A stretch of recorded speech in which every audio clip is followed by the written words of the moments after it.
Assalamualaikum warahmatullahi wabarakatuh. Perkenalkan, nama saya Rizky Rianti dengan akronim 006.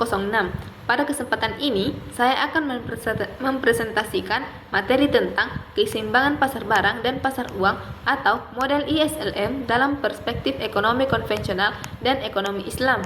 Materi ini membahas bagaimana perekonomian mencapai kondisi seimbang melalui interaksi antara pasar barang dan pasar uang.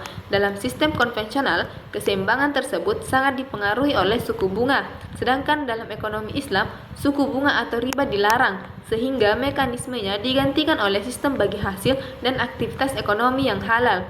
Walaupun mekanismenya berbeda, tujuan akhirnya sama, yaitu mencapai stabilitas ekonomi. Pertama, kita membahas keseimbangan pasar barang yang digambarkan melalui kurva IS. Pasar barang dikatakan seimbang ketika jumlah barang dan jasa yang diproduksi sama dengan jumlah yang diminta oleh masyarakat. Keseimbangan ini mencerminkan hubungan antara pendapatan nasional dan kegiatan investasi. Dalam ekonomi konvensional, keseimbangan pasar barang dirumuskan dengan persamaan Y sama dengan C ditambah I ditambah G dan ditambah NX. Investasi dalam sistem ini sangat dipengaruhi oleh tingkat suku bunga. Ketika suku bunga naik, biaya investasi meningkat, sehingga investasi menurun. Sebaliknya, jika suku bunga turun, investasi akan meningkat. Hubungan terbalik ini yang menyebabkan kurva IS membentuk menurun. Berbeda dengan sistem konvensional, dalam ekonomi Islam, keseimbangan pasar barang berfokus pada sektor real dan barang yang halal. Investasi tidak didasarkan pada suku bunga, tetapi menggunakan sistem bagi hasil dan keuntungan real. Selain itu, seluruh aktivitas ekonomi harus terbebas dari riba, gharar, dan maisir agar tercipta keadilan dan dalam perekonomian. Selanjutnya adalah keseimbangan pasar uang yang digambarkan oleh kurva LM. Pasar uang berada dalam kondisi seimbang ketika jumlah uang yang diminta oleh masyarakat sama dengan jumlah uang yang beredar. Keseimbangan ini menunjukkan hubungan antara sektor keuangan dan pendapatan nasional.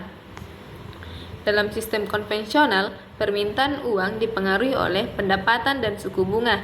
Ketika pendapatan meningkat, kebutuhan uang untuk transaksi juga meningkat. Peningkatan permintaan uang ini akan mendorong kenaikan suku bunga. Hubungan positif antara pendapatan dan suku bunga menyebabkan kurva LM membentuk menanjak. Sedangkan dalam ekonomi Islam, uang hanya berfungsi sebagai alat tukar, bukan sebagai komoditas yang menghasilkan bunga. Oleh karena itu, tidak dikenal konsep suku bunga. Permintaan uang didasarkan pada kebutuhan transaksi ekonomi real.